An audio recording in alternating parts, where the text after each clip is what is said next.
The coffee was still warm when I found her second phone. I'm Oliver Harlan. Ollie to everyone who matters.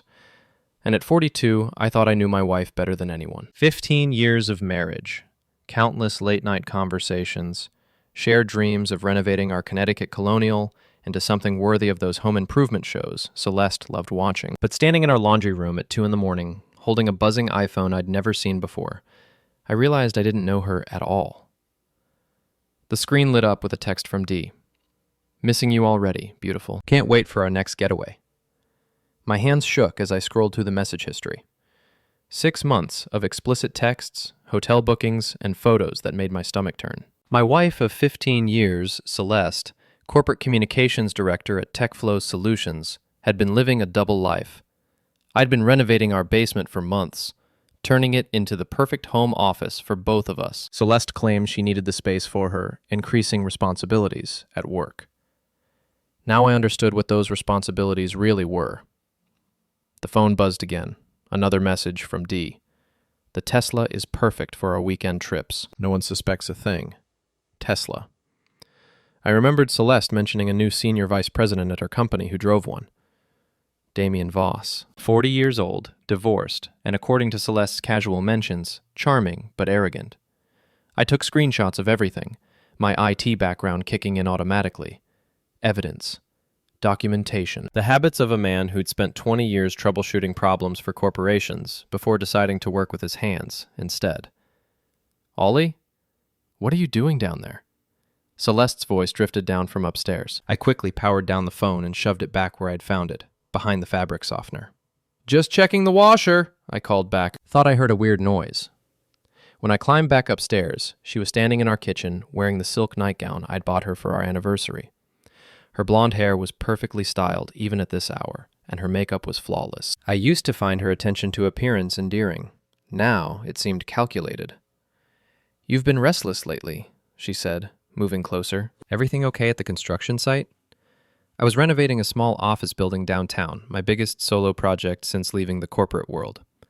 The irony wasn't lost on me. I was building something while my marriage crumbled. Just thinking about the timeline, I lied. Johnson wants the electrical finished by Friday. She nodded, but I caught her glancing toward the laundry room. Well, don't stay up too late. I have that conference in Boston tomorrow, remember? I'll be gone until Sunday. Boston conference. Right. I wondered if Damian would be attending the same conference. Of course, I said. Safe travels. She kissed my cheek, a perfunctory gesture, and headed back upstairs. I waited until I heard our bedroom door close before returning to the laundry room. The phone was exactly where I'd left it. I powered it up and continued reading, each message a fresh knife twist. They'd been planning weekend getaways, talking about leaving their respective spouses, sharing intimate details about their sex life that made me want to throw the phone against the wall. But what really got to me was the casual cruelty. Celeste's messages about me. Ollie's so clueless. He actually thinks I'm working late. And Damian's responses. Poor guy. At least he's useful for something, keeping you financially stable while we have our fun. I spent the next 3 hours documenting everything. Screenshots, photos of hotel receipts I found in her purse, credit card statements showing charges at restaurants I'd never been to. By 5 in the morning, I had enough evidence to bury them both. But I wasn't thinking about divorce lawyers or mediation. I was thinking about justice. My phone rang, startling me out of my dark thoughts. The caller ID showed my buddy Pete Martinez, who owned Murphy's Tavern downtown. Pete? It's 5 in the morning. I know, man. Couldn't sleep. Listen, I need to tell you something, and I should have said it months ago. His voice was heavy with guilt. I saw Celeste at the bar last month, with some guy. Rich-looking dude, driving a Tesla. They were close. I closed my eyes. Even Pete had known before me. Thanks for telling me, I said. You okay? You sound weird. I'm about to be better than okay, I said. Much better. After hanging up, I went to my home office and fired up my laptop. Time to do what I did best. Research. Within an hour, I knew everything about Damian Voss. His divorce 3 years ago, his reputation as a corporate climber who'd left a trail of broken promises and screwed over colleagues in his wake, his expensive apartment in the Riverside complex, and most importantly, his weaknesses. Damian Voss was about to learn that underestimating the clueless husband was the biggest mistake of his life. Celeste left for her conference at 7 a.m. sharp, wheeling her designer suitcase to her BMW with the same efficiency she brought to everything. I watched from our bedroom window as she loaded the car, checking her phone constantly. 20 minutes after she drove away, I called Techflow Solutions. "Good morning. This is Oliver Harlan, Celeste Harlan's husband. I'm trying to reach her about a family emergency, but she's not answering her cell. Could you transfer me to someone at the Boston conference?" The receptionist's confusion was immediate. "I'm sorry, Mr. Harlan, but there's no conference this week. Mrs. Harlan called in sick yesterday." "I see. Thank you for clearing that up." I hung up and smiled for the first time in hours. The lies were unraveling already. My neighbor, Marcia Peterson, was in her front yard, pretending to water plants while obviously watching my house. Marcia was 65, recently widowed, and had turned neighborhood surveillance into an art form. Usually, I found her nosiness annoying. Today, it might be useful. "Morning, Marcia," I called, stepping onto my front porch with a coffee cup. "Oh, hi, Ollie." I saw Celeste leave early. "Everything all right?" "Work conference," I said casually. "She'll be gone until Sunday. Probably longer, actually." Marcia's eyes lit up with interest. "Longer? That's unusual for her." "Yeah, well, things change." I took a sip of coffee. "Say, you haven't noticed any strange cars in the neighborhood lately, have you? Someone's been parking in front of our house at odd hours." "Now that you mention it, there was a Tesla here a few times last month. Fancy silver one. I thought maybe you were thinking of upgrading." "Interesting." "Thanks, Marcia." I left her with that seed of suspicion and went back inside. Time for phase 2. Celeste's laptop was password protected, but she'd never been particularly security conscious. Her password was our anniversary date. How romantic. I accessed her email and found exactly what I expected. Confirmation of a weekend booking at the Fairmont Copley Plaza in Boston.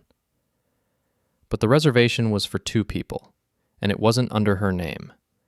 It was under Damian Voss's name. I forwarded the confirmation to my personal email, then did something that would have horrified my former IT security clients. I installed a keylogger on her laptop. Every password, every message, every search would now be recorded and sent to an account she didn't know existed. My phone buzzed with a text from Celeste. "Just arrived safely. Conference is packed. Probably won't be able to talk much this weekend."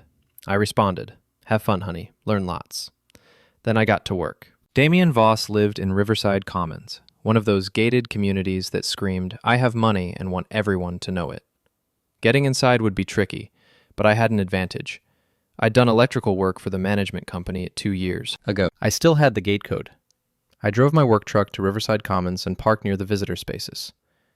Damian's Tesla was nowhere to be seen, which meant he was probably already on his way to Boston. Perfect. I walked to his building like I belonged there, nodding to a few residents who were heading out for their morning jogs. The key to not getting caught is acting like you have every right to be where you are. Damian lived in 4B, a corner unit with a view of the river. I couldn't get inside, but I didn't need to. I just needed to leave a message. I pulled out a tire pressure gauge and got to work on his reserved parking spot. By the time I was finished, anyone parking there would find their tires mysteriously flat within an hour. I also left a small gift on the ground where his car would sit, a handful of roofing nails, barely visible against the dark asphalt. But the real masterpiece was the note I slipped under his door. "Your wife called. She knows about Boston. Might want to check your tires." Damian wasn't married anymore, but panic makes people stupid. He'd spend the weekend wondering who had found out about the affair and how much they knew. On my way out, I struck up a conversation with the security guard. "Excuse me, I'm supposed to meet Damian Voss about some electrical work, but he's not answering his door. You haven't seen him today, have you?" "Mr. Voss left about an hour ago with a suitcase," the guard said helpfully. Looked like he was going on a trip. "Ah, that explains it. He probably forgot about our appointment. Happens all the time with these busy executive types." The guard nodded sympathetically. "You can leave your card with me if you want. I'll make sure he gets it." "That's okay. I'll catch up with him later." I drove home feeling better than I had in months. Celeste and Damian thought they were so clever, sneaking around behind my back. But They'd underestimated the man they were dealing with. I wasn't just some clueless husband anymore. I was a man with nothing left to lose and a very particular set of skills. My phone rang as I pulled into my driveway. It was my old friend Jake Morrison, who worked in HR at Techflow Solutions. Hey, Ollie. Weird question, but do you know if Celeste is seeing anyone at work? There are some rumors floating around, and if there's any truth to them, it could be a real problem. What kind of rumors? I asked, though I already knew. Someone in accounting saw her and Damian Voss getting pretty cozy at that restaurant downtown. You know, the one with the private booths. If they're having an affair, it's a violation of company policy. Damian's her superior. I appreciate you looking out for me, Jake. Let me ask you this. If someone had evidence of an inappropriate relationship between a supervisor and subordinate, what would HR do about it? Evidence? Like what kind of evidence? Hypothetically speaking. Photos, messages, hotel receipts, that kind of thing. Jake was quiet for a moment. Hypothetically, both employees would be terminated immediately. The company can't risk a sexual harassment lawsuit, especially with the power dynamic involved. Why do you ask? Just curious. Thanks, Jake. I hung up and smiled. Phase 3 was already taking shape in my mind. Sunday evening, Celeste returned from her conference, glowing with what she claimed was professional satisfaction. She chattered about keynote speakers and networking opportunities while unpacking her suitcase, but I noticed she was careful to keep her phone close and face down. How was your weekend? She asked, finally looking at me directly. You seem different. Different how? I don't know, lighter maybe, like a weight's been lifted off your shoulders. If only she knew. I got a lot done on the Johnson project, I said. Sometimes hard work is the best therapy. She nodded and went back to unpacking, but I caught her stealing glances at me throughout the evening. Something had her on edge. The next morning, I put my plan into motion. I waited until Celeste left for work, then drove to Techflow Solutions. The building was a gleaming monument to corporate success, all glass and steel reaching toward the sky. I'd been there dozens of times for company parties and events, back when I thought I was part of Celeste's world. Jake Morrison met me in the lobby. He was a good guy, one of the few people from Celeste's work circle who'd stayed friendly after I left the corporate world. You sounded urgent on the phone, he said, as we walked to the elevator. What's this about? I need to show you something, but not here. Too many years. We went to a coffee shop across the street. Jake ordered his usual double espresso while I pulled out a manila envelope. Remember our conversation about hypothetical evidence? I said. Jake's expression grew serious. This isn't hypothetical anymore, is it? I slid the envelope across the table. Hotel receipts, text messages, photos, 6 months' worth. Jake opened the envelope and his face went pale. Jesus, Ollie. I'm sorry. Don't be sorry. Be helpful. What happens next? I have to report this to my supervisor. Company policy is clear. Both employees will be terminated within 24 hours of confirmation. And you can confirm this? Jake nodded grimly. The evidence is overwhelming. Damian's corporate credit card was used for these hotel bookings, which means he was using company funds for personal activities. That's grounds for immediate termination and possible criminal charges. Perfect. How long before they know? I'll file the report this afternoon. They'll probably be called into separate meetings tomorrow morning. I stood up and shook Jake's hand. Thanks for being a friend. Ollie, what are you going to do? What any reasonable man would do. I'm going to let the truth set everyone free.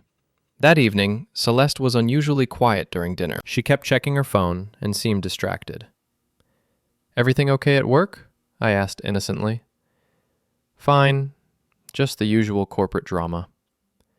Anything I should know about? She looked up sharply. Why would you need to know about my work? Just making conversation. You seem stressed. I'm not stressed. But she was. I could see it in the way she held her shoulders, the slight tremor in her hands when she reached for her wine glass. Something was definitely bothering her. My phone buzzed with a text from Pete. You free tonight? Got something to show you.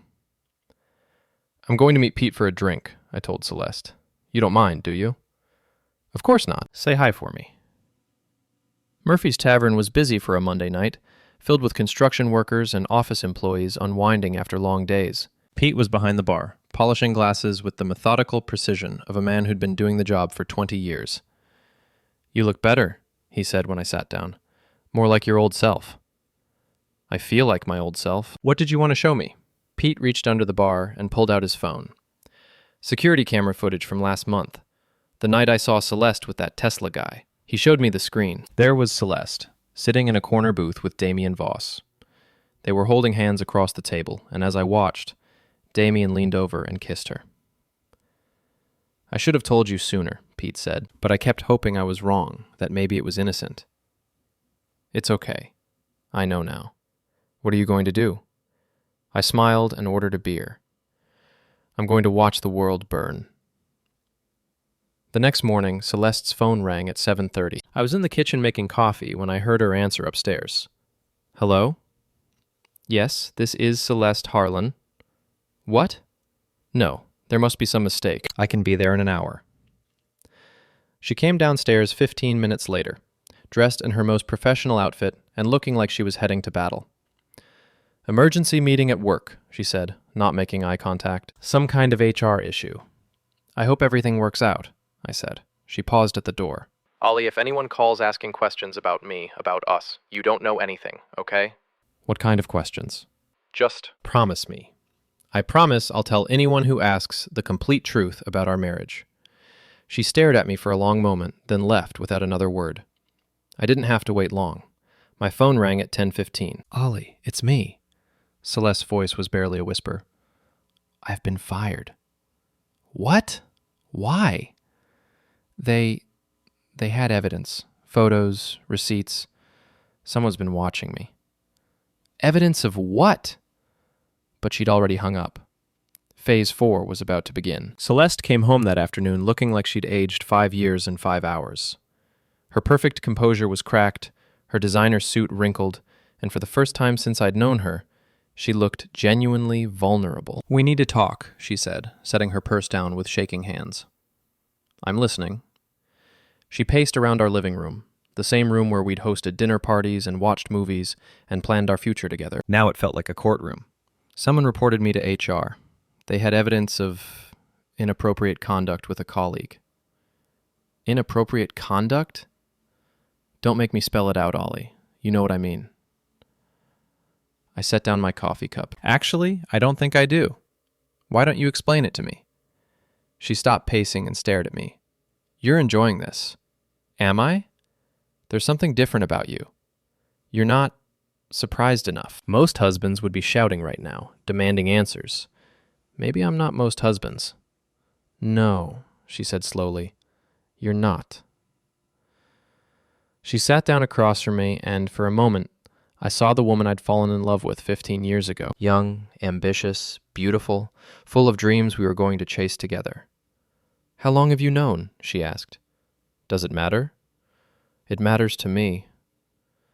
I found your phone 3 nights ago, the one you kept hidden in the laundry room. Her face went white. You went through my private things? Your private things? Celeste, we're married. Or we were, anyway. Were? I reached into my back pocket and pulled out a folded document. Divorce papers. I filed them this morning. She stared at the papers like they were a snake. You can't be serious. I've never been more serious about anything in my life. Ollie, please. Let me explain. It wasn't supposed to happen. Damian and I, we just connected and... Stop. I held up my hand. I don't want to hear about your connection. I don't want to hear about how it just happened. I want you to pack your things and leave. This is my house too.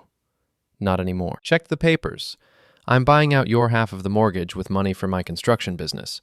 You'll get a fair settlement, but you won't get this house.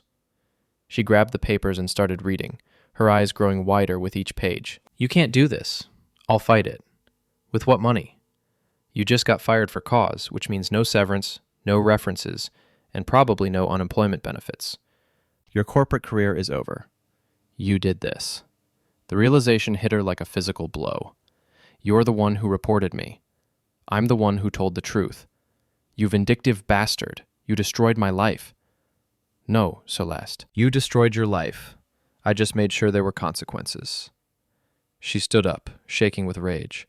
You think you're so clever, don't you? Well, let me tell you something about your precious construction business. Half of those clients came from my connections at Techflow. When word gets out about what you did, you'll be lucky to get work installing ceiling fans. Maybe, but I'll still be able to look at myself in the mirror. And I won't? That's between you and your reflection. She stormed upstairs, and I heard her throwing things around in our bedroom. 20 minutes later, she came back down with 2 suitcases. I'm staying at Kendra's tonight, she said. Kendra Walsh was her best friend, another Techflow executive who'd always treated me like furniture at social gatherings. Tell Kendra I said hi. Go to hell, Ollie. I think I've been there for the last 6 months. I'm just now finding my way out. She slammed the door so hard the windows rattled. I poured myself a scotch and sat in my quiet house, feeling something I hadn't experienced in months. Peace. My phone rang an hour later. The caller ID showed Damian Voss. You son of a bitch, he said, without preamble. Good evening to you too, Damian. You know what you did. You destroyed 2 careers over your hurt feelings. I documented an extramarital affair between a supervisor and subordinate. Your company's HR department made the decision to terminate both of you. Don't give me that corporate bullshit. This was personal. You're absolutely right. It was personal. You fucked my wife in hotel rooms and laughed about what a fool I was. That's about as personal as it gets. Celeste said you were pathetic, but I didn't realize how pathetic until now. And yet, I'm not the one who just lost his job and his reputation. Funny how that works. This isn't over. Yes, it is. You just don't know it yet. He hung up, but I wasn't worried. Damian Voss was used to getting his way through intimidation and corporate politics. He had no idea how to handle someone who didn't care about his opinion or his threats. The next morning, I drove to my construction site feeling lighter than I had in months. The Johnson project was ahead of schedule, and my crew was in good spirits. Word had gotten out about my divorce, but in the construction world, that just meant more invitations to grab beers after work. You seem different, boss, said Tommy Chen, my best electrician. More focused. Sometimes you have to clear out the dead wood before new growth can happen, I said. That's deep, man. You should write fortune cookies. We were installing the final electrical panel when my phone rang. It was Marcia. Ollie, you need to get home. There's someone here to see you. Who? That man with the Tesla. He looks angry. I smiled. Tell him I'll be right there. Damian Voss was pacing in my driveway like a caged animal when I pulled up in my work truck. He'd traded his usual corporate uniform for jeans and a polo shirt, but he still looked like exactly what he was, a privileged executive who'd never had to face real consequences for his actions. Marcia was watching from her front porch, not even pretending to be subtle about her eavesdropping. We need to talk, Damian said as I got out of the truck. I'm listening. Not here. Too many witnesses. I glanced at Marcia, who waved cheerfully. I don't mind witnesses. I've got nothing to hide. Fine. You want to do this in public? Let's do it in public. His voice was rising, and I could see neighbors starting to peer out their windows. You think you're some kind of hero, don't you? The wronged husband getting his revenge. I think I'm a man who got tired of being lied to. Celeste was going to leave you anyway. We were planning to be together. Were you? That's interesting, because according to the messages I read, you were planning to keep her as a side piece while you looked for someone more suitable for your social circle. His face flushed red. You had no right to read those messages. I had every right. She's my wife. Was your wife. She's with me now. Really? Because I heard you got fired too. Something about misusing corporate funds for personal entertainment. Hard to maintain a mistress on unemployment benefits. You smug piece of shit. He stepped closer, trying to intimidate me with his height. Damian was maybe 6'2", well-built from expensive gym memberships and personal trainers. But I'd been doing construction work for 2 years, and manual labor builds a different kind of strength. Careful, Damian. Marcia's got her phone out. Wouldn't want to add assault charges to your growing list of problems. He looked over at Marcia, who was indeed recording everything with her smartphone. This isn't over, he said, backing away slightly. You keep saying that, but I think it is. You lost your job, your reputation, and your girlfriend, all in 1 week. That sounds pretty over to me. You don't know who you're messing with. Actually, I do. You're Damian Voss, age 40, recently divorced, recently fired, currently unemployed, and probably facing some uncomfortable questions from your former company's legal department. You drive a leased Tesla you can't afford anymore. and you live in an apartment that costs more per month than most people make in 3 months. You're leveraged to the hilt, and without your Techflow salary, you'll be bankrupt in 6 months. His mouth opened and closed like a fish out of water. Did I miss anything? I asked. Oh, right. Your ex-wife is already dating someone else. I saw the photos on her Facebook page. Looks like a nice guy. Probably doesn't cheat. How do you know all this? I'm good at research. It's what I used to do for a living, remember? Corporate IT consulting. I know how to find information, and I know how to use it. You're insane. No, I'm thorough. There's a difference. He stood there for another minute, clearly trying to think of some devastating comeback that would put me in my place. But the truth was, he had nothing. His whole identity had been built on corporate power and social status, and I'd stripped both away from him. Stay away from me, he finally said, and stay away from Celeste. I don't think that's going to be a problem. She's your headache now. He got in his Tesla and drove away, tires squealing on the asphalt. Marcia applauded from her porch. That was better than cable TV, she called out. You want some iced tea? I made a fresh pitcher. Thanks, Marcia, but I've got work to do. That man's trouble, Ollie. You be careful. I will. But I wasn't worried about Damian Voss anymore. He was a corporate bully who'd lost his power base. Without his job and his money, he was just another middle-aged man with anger issues and no outlet for his frustration. That evening, I met Pete at Murphy's Tavern to celebrate. The bar was crowded with the usual mix of blue-collar workers and young professionals, and Pete was in his element behind the bar, telling stories and pouring drinks with the efficiency of a man who'd found his calling. So how does it feel? He asked, sliding a beer across the bar. How does what feel? Being free. Being divorced. Getting your revenge. It feels... I paused, trying to find the right words. It feels like I can breathe again. Any regrets? About the divorce? Number. About the way I handled it? Maybe. I could have been more direct, confronted them both from the beginning. And missed out on all the fun? Come on, man. You played this perfectly. They thought they were so smart, sneaking around behind your back, and you turned their own arrogance against them. It wasn't about being smart. It was about being thorough. Same thing, in this case. A woman at the end of the bar caught my attention. She was maybe 35, attractive in a natural way that didn't require expensive clothes or perfect makeup. She'd been listening to our conversation with obvious interest.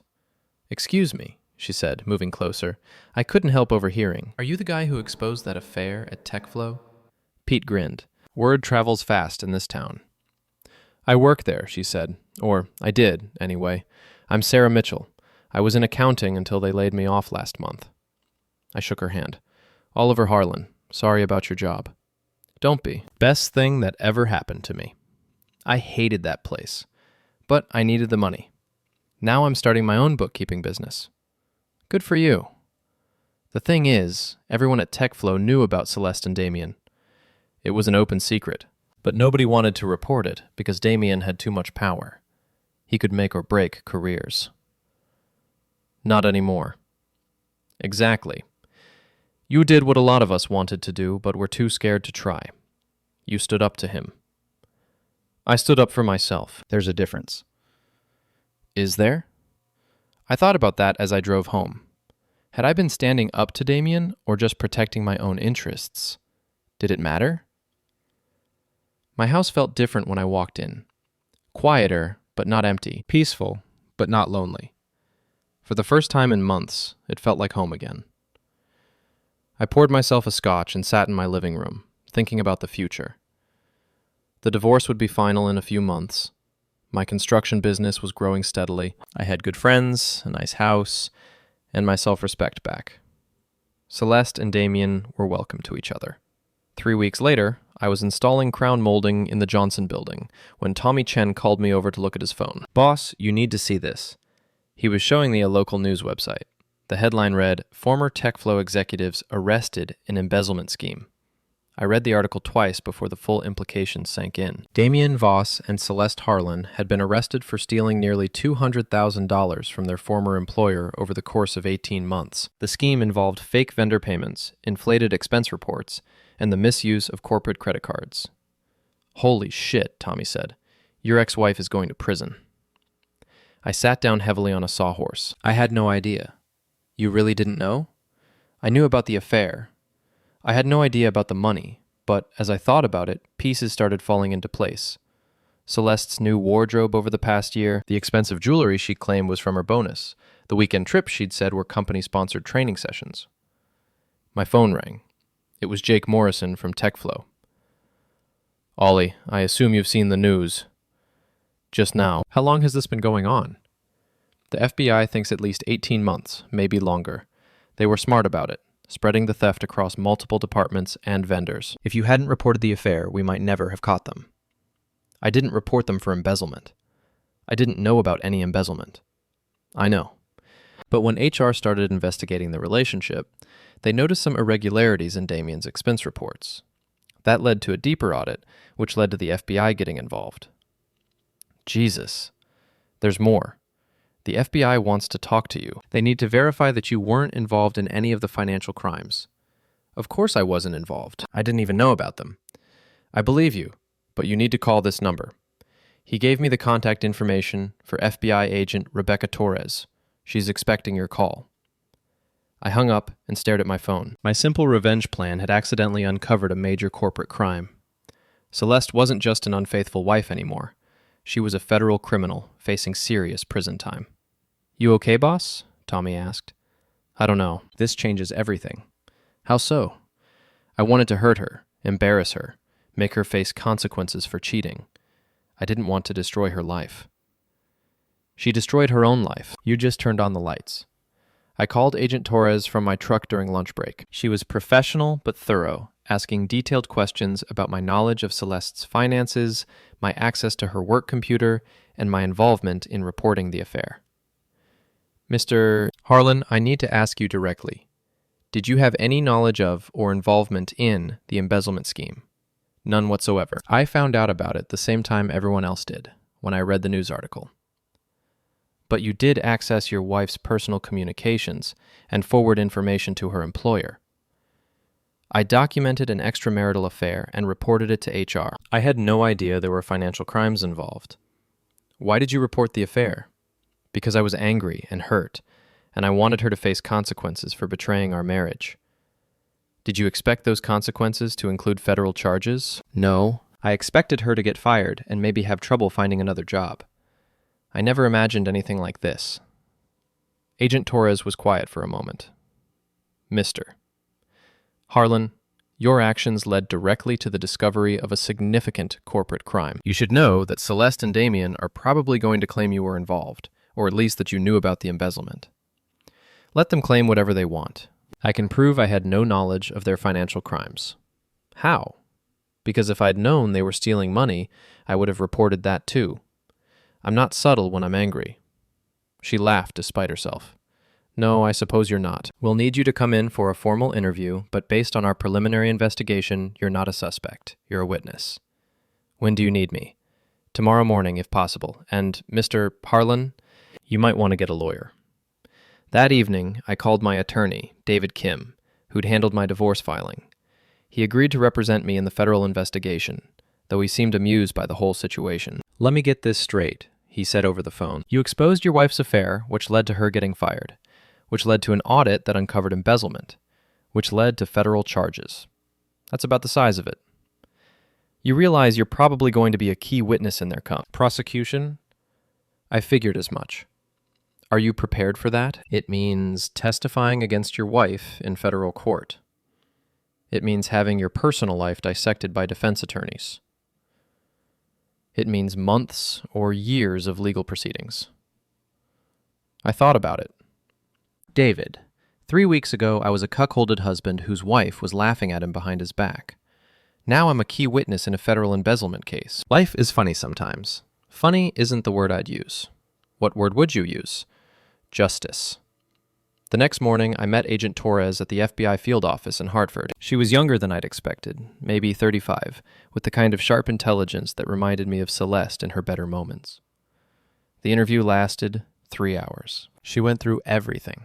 How I'd discovered the affair, what evidence I'd collected, how I'd reported it to Techflow, and what I knew about Celeste's finances during our marriage. Did your wife ever discuss work with you? She asked. Sometimes. She liked to complain about her colleagues, especially the ones she thought were incompetent. Did she ever mention having financial difficulties? Never. If anything, she seemed to have more money than usual over the past year. New clothes, expensive dinners, weekend trips. Did you ask where the money was coming from? She said she'd gotten a raise and a bonus. I believed her. Why? Because I trusted my wife. Because I thought we were partners. Because I was an idiot. Agent Torres made notes throughout the interview, occasionally asking me to clarify details or provide additional documentation. By the end, I felt like I'd told her everything I knew about Celeste's activities over the past 2 years. One last question, Mr. Harlan. If you could go back and do things differently, would you still report the affair? I thought about that. Yes, but I would have dug deeper into their activities first. If I'd known about the embezzlement, I could have saved Techflow a lot of money and grief. You did save them money. And grief. This scheme could have gone on for years if you hadn't exposed it. I suppose that's something. It's more than something. You did the right thing, even if you did it for the wrong reasons. As I left the FBI office, I realized Agent Torres was right. I'd stumbled into doing the right thing while pursuing my own revenge. Sometimes justice and personal satisfaction align in unexpected ways. The trial began 6 months later. Celeste and Damian had been released on bail, but their legal situation was hopeless. The FBI had recovered emails detailing their scheme, bank records showing the stolen money, and testimony from multiple Techflow employees who'd witnessed their suspicious behavior. I was the prosecution's star witness, the wronged husband whose personal investigation had uncovered their crimes. The irony wasn't lost on me. I was finally getting my day in court, just not the way I'd expected. Celeste's attorney tried to portray me as a vindictive ex-husband who'd fabricated evidence to frame his wife. It was a desperate strategy that fell apart under cross-examination. Mr. Harlan, the defense attorney said, isn't it true that you hacked into your wife's computer and stole private communications? I accessed a computer in my own home, using a password my wife had given me, I replied. And I didn't steal anything. I documented evidence of adultery. Evidence you then used to destroy her career. Evidence I used to report a violation of company policy. A violation you knew would result in her termination. Yes. And you wanted her to be fired, didn't you? Yes, I did. Because you were angry and wanted revenge. Because I was tired of being lied to and wanted the truth to come out. The truth about her affair or the truth about the embezzlement. At the time, I only knew about the affair. I learned about the embezzlement when everyone else did. The prosecutor, Assistant U.S. Attorney Maria Santos, was more direct in her questioning. Mr. Harlan, when you discovered evidence of your wife's extramarital affair, what did you do? I documented it thoroughly and reported it to her employer. Why did you report it to her employer rather than simply confronting your wife? Because I wanted there to be consequences. I wanted her to understand that actions have results. Did you know at the time that your wife and Mr. Voss were embezzling money from Techflow? No, I had no knowledge of any financial crimes. If you had known, what would you have done? I would have reported that too, probably to the FBI instead of HR. Why? Because stealing money is a crime, not just a policy violation. Celeste took the stand in her own defense, which was a mistake. She tried to paint herself as a victim of Damian's manipulation, claiming she'd been coerced into participating in the embezzlement scheme. But the evidence showed she'd been an equal partner in planning and executing the thefts. When her attorney asked about our marriage, she broke down crying. Oliver was a good husband, she said through tears. I don't know why I did what I did. I was confused, unhappy, looking for something I couldn't find at home. Did your husband ever abuse you or threaten you? No, never. He was patient and kind, even when I didn't deserve it. Then why did you have an affair? Because I'm selfish. Because I wanted excitement and glamour, and I thought Damian could give me those things. What about the embezzlement? That was Damian's idea. He said we deserved more money, that the company owed us for all our hard work. He made it sound reasonable, like we were just taking what we'd earned. Did you know it was illegal? Of course I knew. But I was in love, and love makes you do stupid things. The jury deliberated for less than 4 hours. Guilty on all counts for both defendants. Celeste got 3 years in federal prison. Damian got 5 years because he'd been the mastermind of the scheme. They were also ordered to pay full restitution to Techflow, which meant they'd be financially ruined for the rest of their lives. I felt no satisfaction watching Celeste break down as the verdict was read. This wasn't the revenge I'd wanted. I'd wanted her to be embarrassed, humiliated, forced to confront the consequences of her betrayal. I hadn't wanted her to go to prison. But, as Agent Torres had told me months earlier, I'd done the right thing, even if I'd done it for the wrong reasons. After the trial, I drove to Murphy's Tavern to meet Pete and Sarah Mitchell, who'd become a close friend over the past few months. The bar was quieter than usual, and Pete had saved us a corner booth away from the crowd. "How do you feel?" Sarah asked. "Empty, relieved, sad, all at the same time." "Any regrets?" Pete asked. "About reporting the affair?" "Number." "About how everything turned out?" "Maybe. She made her choices," Sarah said. "You just made sure there were consequences. 3 years in prison is a hell of a consequence for cheating on your husband." "It's not a consequence for cheating," Pete pointed out. "It's a consequence for stealing. The cheating just led to the discovery." He was right, but it didn't make me feel better. "What happens now?" Sarah asked. "Now I finish the Johnson project, find some new clients, and try to build a normal life." "Sounds boring." "Boring sounds pretty good right now." We drank in comfortable silence for a while, watching the other patrons play pool and argue about sport. Normal people living normal lives, dealing with normal problems. I envied them. "Can I ask you something?" Sarah said eventually. "Sure. If you could go back and do it all over again, knowing how it would end, would you still report the affair?" I thought about that for a long time. Yes, but I'd do it differently. I'd confront Celeste first, give her a chance to end the affair and come clean about everything. Maybe we could have avoided the criminal charges. You think she would have told you about the embezzlement? Probably not, but at least I would have tried to handle it like a marriage problem instead of a corporate investigation. "You're a better man than most," Pete said. "A lot of guys would have just hired a private investigator and gone straight to divorce court."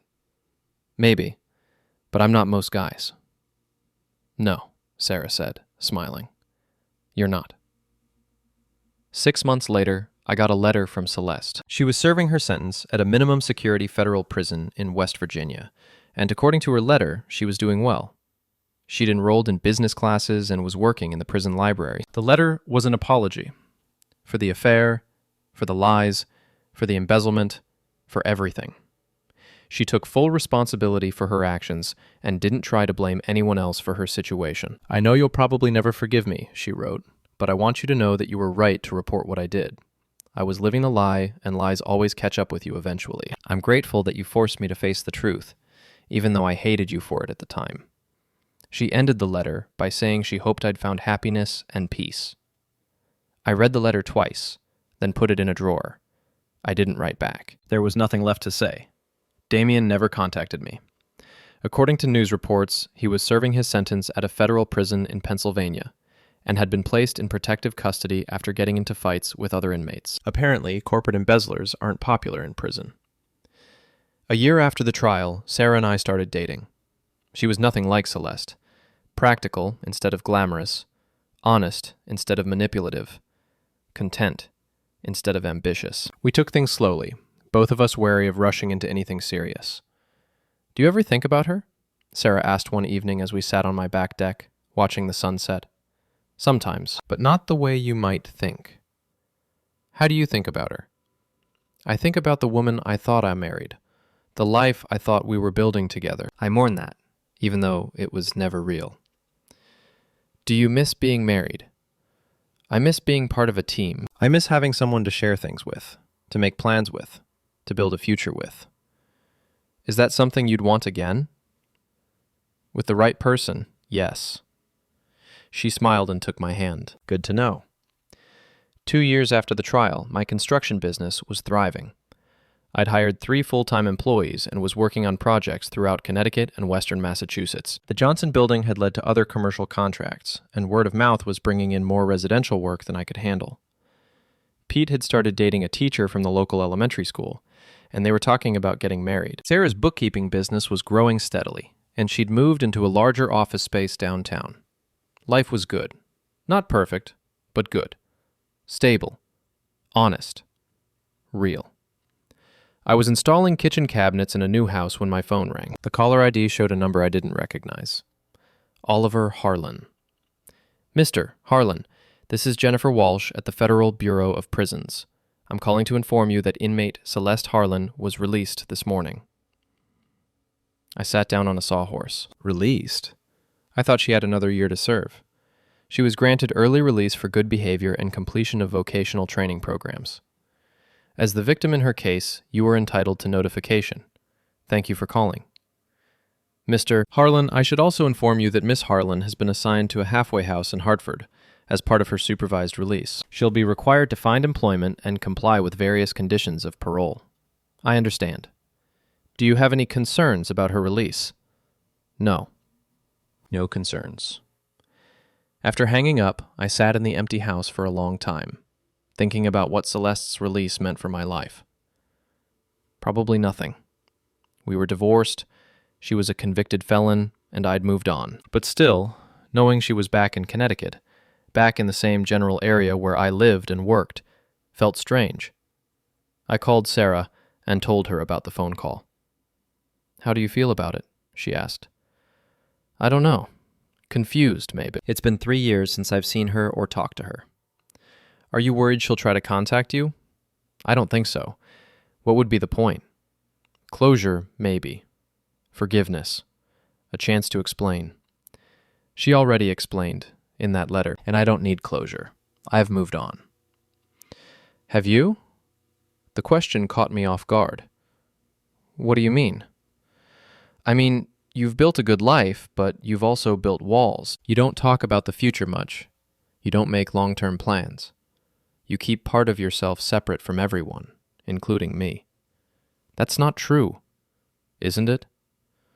When was the last time you said you loved me? I was quiet for a long moment. Sarah, it's okay. I'm not asking you to say it now. I'm just pointing out that maybe you haven't moved on as completely as you think you have. She was right, and I knew it. I'd been so focused on rebuilding my life after Celeste's betrayal that I'd forgotten how to fully trust someone again, how to be vulnerable, how to love without reservation. What do you think I should do? I asked. I think you should figure out what you want your life to look like 5 years from now, and then start making decisions that get you there. That night, I sat in my living room with a legal pad, trying to envision my future.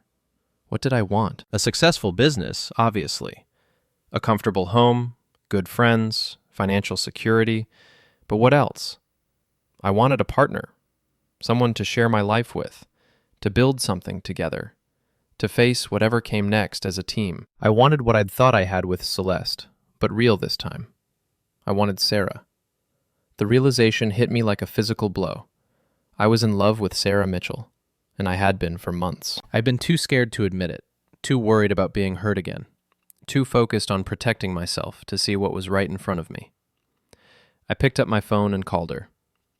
It's late, she said when she answered. Everything okay? I love you. She was quiet for a moment. Say that again? I love you, Sarah. I'm in love with you. I want to build a life with you, make plans with you, face the future together. What changed?